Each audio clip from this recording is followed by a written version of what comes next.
How to get alliance credits in Rise of Kingdoms.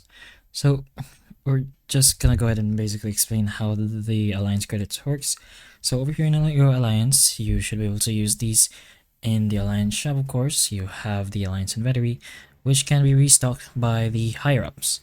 But how do you get the alliance credits? So first of all, you have the individual credits. So these are the credits that the individual members get, so they can get this through technology donations, alliance helps, and pretty much the other ways.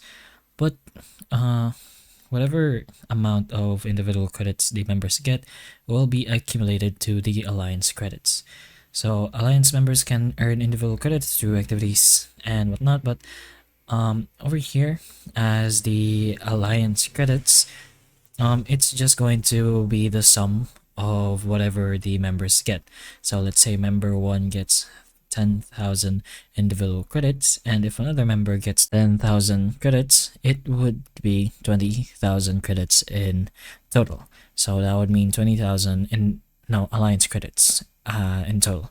So again, it's pretty much the total or the overall credits the members have together. But that's pretty much how you get these alliance credits in um, Rise of Kingdom. So hopefully the information of this video can help you. And if it can, please like and subscribe for more videos like this. And that's all.